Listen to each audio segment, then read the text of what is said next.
Perhaps you have heard this question before. The question is, if you could live your life over again, would you live it exactly the same way? And to those who answer yes, I would live my life the same way and without any regrets, a reasonable response would be, you mean to tell us that you have lived in such a state of perfection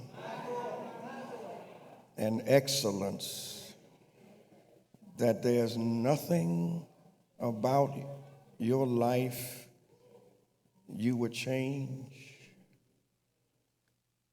that you lived without fault, without error, without mistakes, without sin? You mean to tell me that you have dotted every I and crossed every T?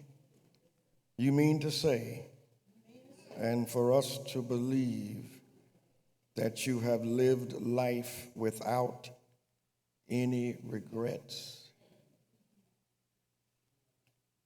The ending of a year is a reminder of the brevity of life and how the days of our lives swiftly pass. A new year signifies that we have one less year to live. And so there's something about the changing of the calendar from the old to the new year that makes us pause to take stock of our lives and to look at and face our regrets. And if we're honest with ourselves, when we look at the road already traveled, are there no regrets? Listen to some of them and see if this is yours. I regret I didn't handle this differently. I regret that I didn't know then what I know now.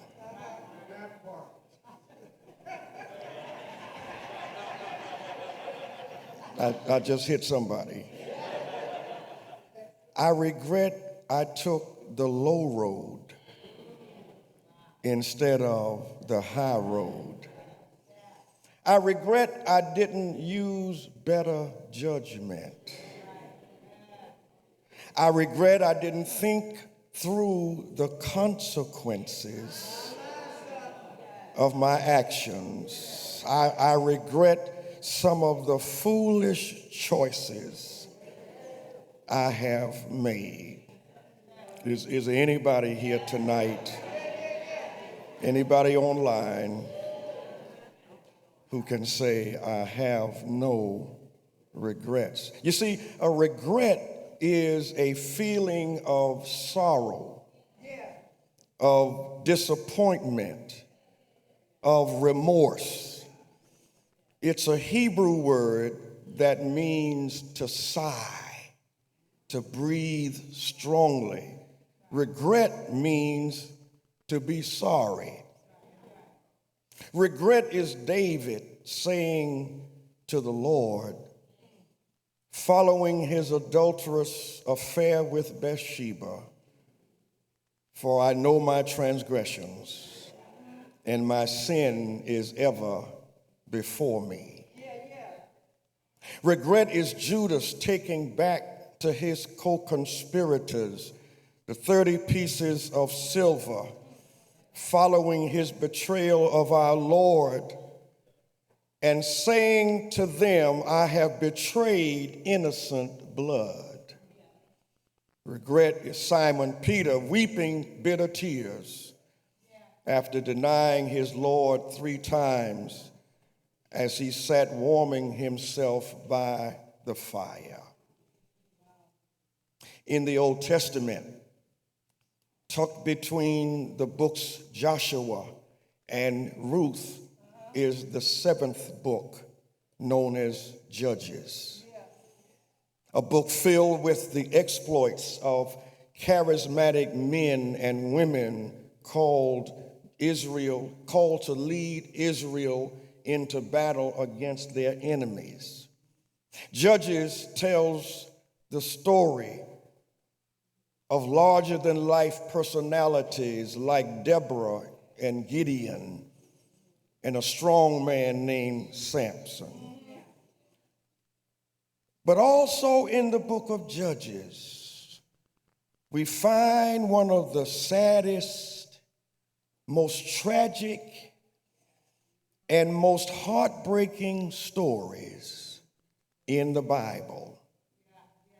The main character is a man named Jephthah, a man who was forced to come face to face with his regrets. Now, Jephthah has come a long way from his troubled childhood, which were years of embarrassment, humiliation, and disgrace. You see, Jephthah's mother's occupation was not one her son could be proud of. She wasn't a prophetess. She wasn't a midwife. She wasn't a counselor. She wasn't one who gleaned in the fields. His mother was a prostitute, which meant that through no fault of his own, Jephthah grew up living with the shame of his mother's profession, the ridicule, hearing whispers and murmuring behind his back, living in a town like Mizpah in Gilead, a town small enough for everybody to know your business. The teasing by his classmates in school, in the playground, being shunned by respectable parents who never invited him to their children's birthday parties, spurned by his neighbors, belittled by the numerous men who had benefited from his mother's services. You know, sometimes through no fault of our own, we're forced to live with choices made by somebody else. Forced to live with the shame, not of what we have done, but what someone else has done. Children forced to live with the mistakes and sins of their parents, which is why we should live in such a way never to bring shame to our loved ones, to our parents, our children, and our family. We grew up in a home where we always heard our parents say, never bring shame to your family name. Yet, in spite of Jephthah's nightmarish childhood, he overcomes adversity, overcomes his past, overcomes his mother's reputation, and becomes a soldier, a skilled guerrilla soldier, respected military commander, a war hero, and one of Israel's esteemed judges.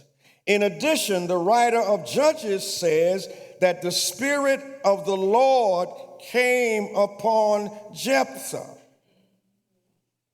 All is well with Jephthah now. This mighty warrior, son of a prostitute, now a big-time judge.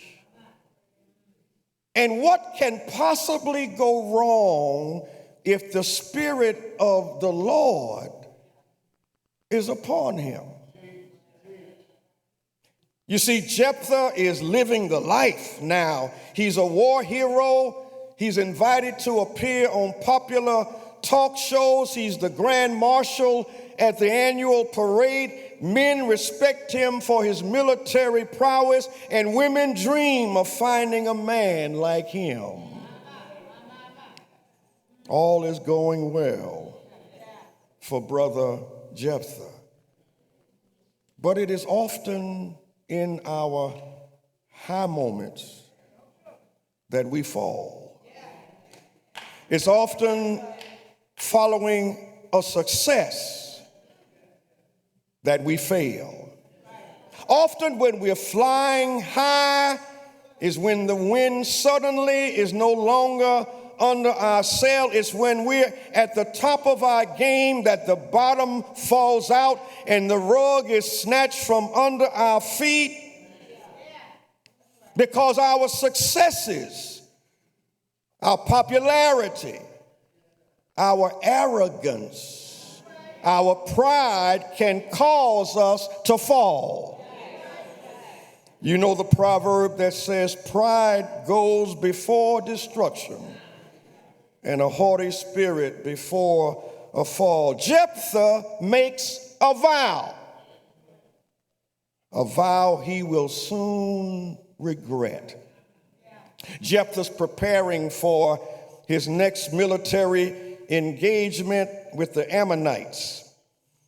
But prior to going into battle, Jephthah says to the Lord, if you give me victory over the Ammonites, the first person to come out of my house when I return from the battlefield, I will sacrifice as a burnt offering to you. In other words, you don't know what a burnt sacrifice, he's going to burn them up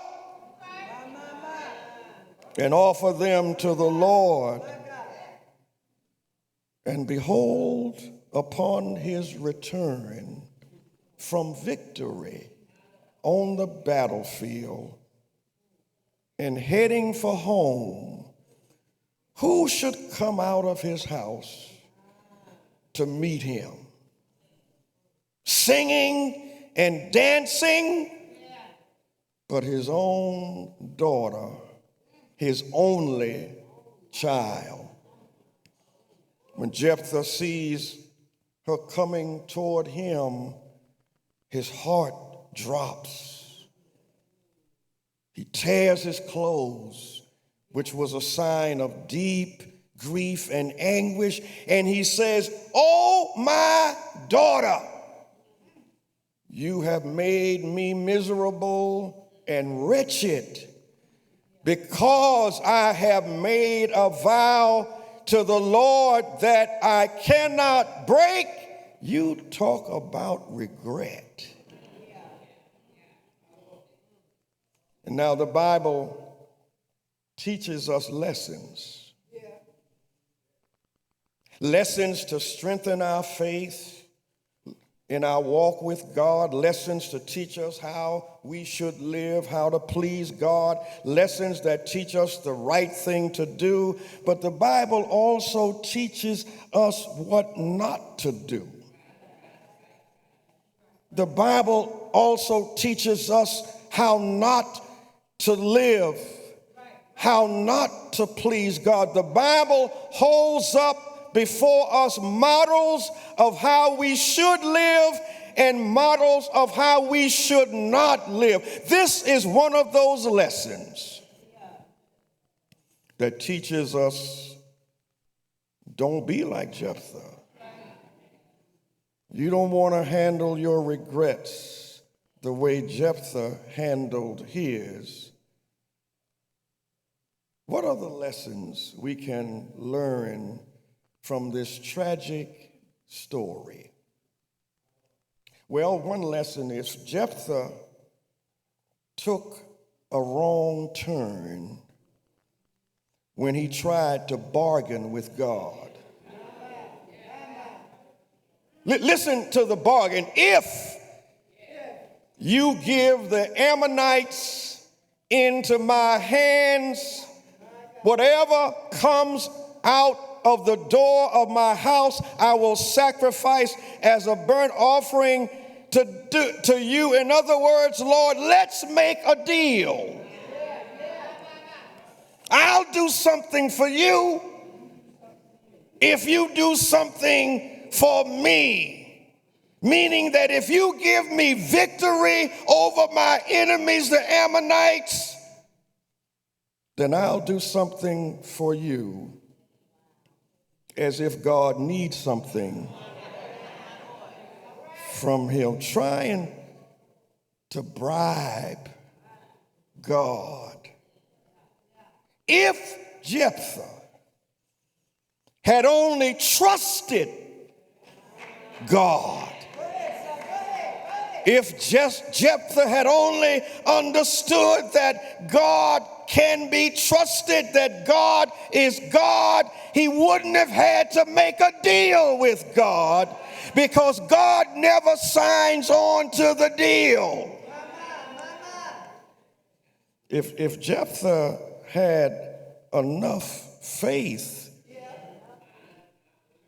he wouldn't try to manipulate God. You know, some folk try to manipulate you and manipulate your goodness. And if you don't do what they want you to do, they want to put a guilt trip on you. He tried to put God to the test, but it is not God who is put to the test. It is us who are put to the test. Since God had already gained him victory prior to this, he should have known that the same God who had done it before can do it again. The same God who had given him victory in the past can give him victory now, because it is the same God. God doesn't change because the calendar changes. You got to remember sometimes what the Lord has already done. You got to remember sometimes that the Lord has already made a way. You got to remember sometimes that the Lord has already brought you through. How do you think you got here the last day in the year? Had God not already blessed you? Had God not already kept you? Had God had not already let his face shine upon you? If he did it before, he can do it now. We ain't got to worry about Trump. We serve a God bigger than Trump. We serve a God who has the world in his hands. We serve a God who is King of kings and Lord of lords. God will take care of us.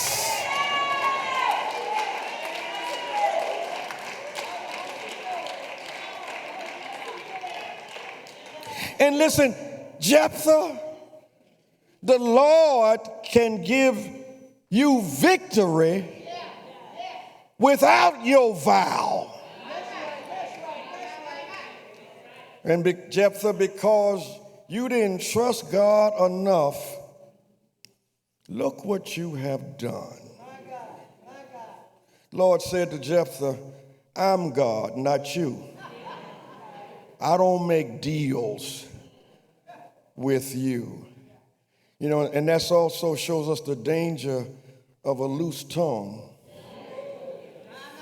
Frivolous talk, just people who talk to be talking because that's what they do. They talk, but they don't know what they're talking about. They make vows and promises and have no intent to keep the promises that they make. Jephthah, what's wrong with you? You can't make a deal with God. And you know what else? You're supposed to say what? You know what else? Jephthah should have known that his daughter would be the first to come out to greet him since she lived in the house. What's wrong with this brother? But this also underscores that in biblical times as now, what the women did following battle, they filled the streets singing and dancing. They partied all night long. That's what the women did when David came back from his victory over Goliath. The women from every town in Israel had their tambourines and their instruments, singing joyful songs and dancing and rejoicing. Saul has killed his thousands and David his 10,000. Jephthah, who else do you think was going to come out of your house but your daughter? Who else was in your house to come out? And now you're living with regrets because you made a vow you shouldn't have made. Then there's something else. Well, yeah. That even though because of the vow, his daughter is condemned to life, Jephthah positions himself as the victim. Yes, that's right. Listen to what he says. Oh, my daughter, you have made me miserable and wretched because I made the vow to the Lord. He's blaming his daughter for his foolish mistake. She's innocent, but she has to die, yet he blames her for his misery.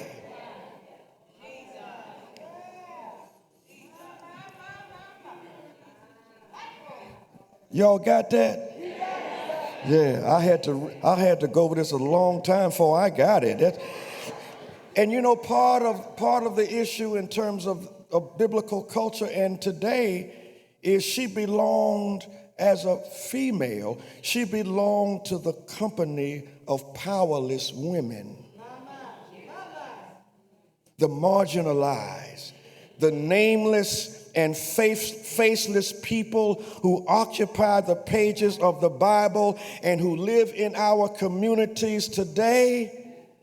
I'm talking about the neglected. I'm talking about the poor. I'm talking about those who have no voice. I'm talking about those who are pushed around by those in power, even to the point where poor people who voted for a man who does not have their best interest at heart, but they voted for him anyway because they love the sound of his voice and what he promises that he will never deliver. You're getting quiet on me now. But when a man who's going into the White House has shamelessly violated and sexually abused women is elected president, and people prefer an unqualified white man to a qualified black woman, And because he has been elected without any consequences, that sends a message to men and to boys that it is permissible to openly and boldly mistreat women and girls without consequence.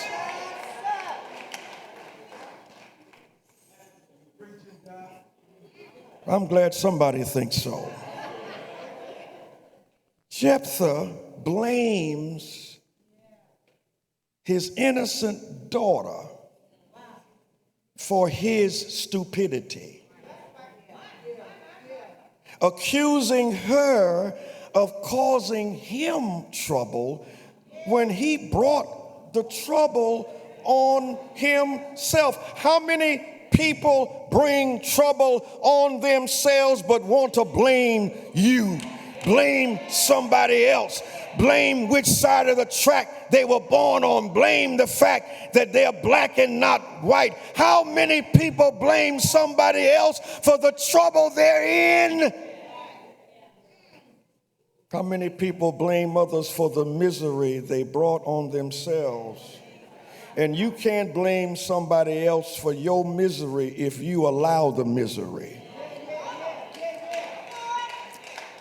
Because then you have no one to blame but yourself. Jephthah is self-centered, thinking only of Jephthah instead of how he has put his only child. There's emphasis on the fact that it is his only child in jeopardy by making a vow he never should have made, and compare his selfishness with the selflessness of his daughter, who urges her father, get this, honor the vow.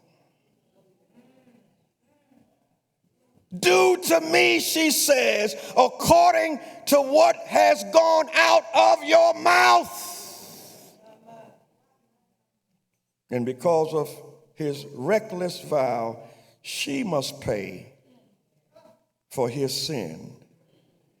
And where is God in all of this, you ask? God does not stop Jephthah from making the vow. God does not stop us from doing foolish things. When we do foolish things, we're on our own. And we can't blame God. But Jephthah was forced to live with his regrets. And though we are never told whether he actually sacrifices his daughter, what a tragic tale, what a heartbreaking story of a reckless vow. But my brothers and my sisters, there are no delete buttons in life. And we're forced to live with our regrets. And as much as we want happy endings, life is not always full of happy endings. Somebody in here tonight has been sad this year. Somebody in here tonight has had a broken heart this year. Somebody in here tonight has had to deal with the loss of a loved one that you have not gotten over yet. Somebody in here tonight has had a hard time. You may be laughing and smiling and looking good, but inside there's hurt and there's pain.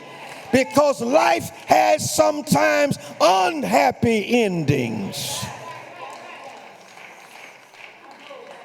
There was no happy ending for King Saul after the Spirit of the Lord departed from him. No happy ending for Ahab and Jezebel.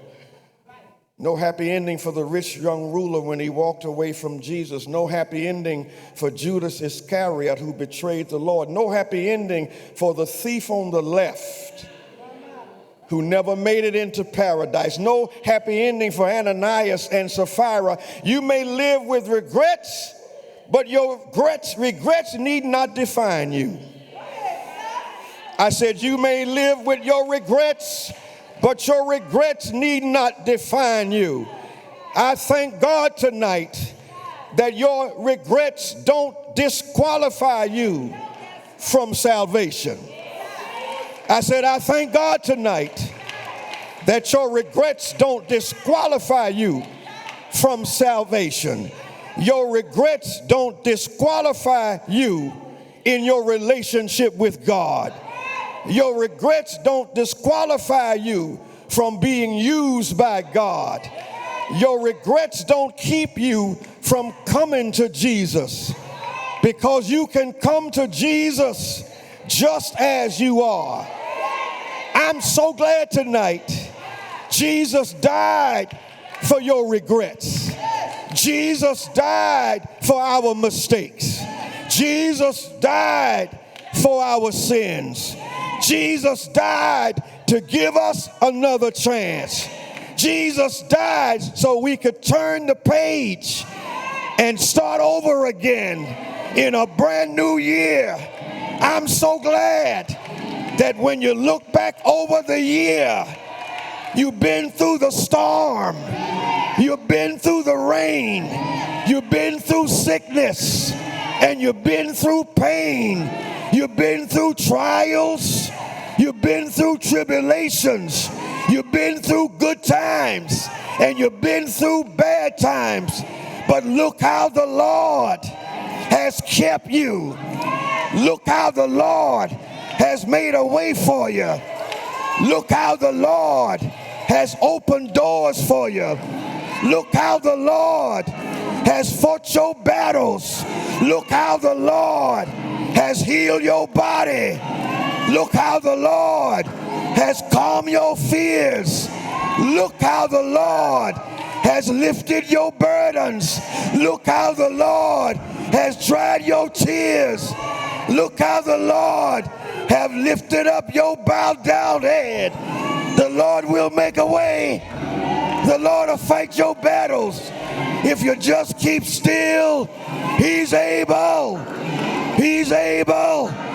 He's able. He's able. He's able to see you through. In spite of regrets, God is able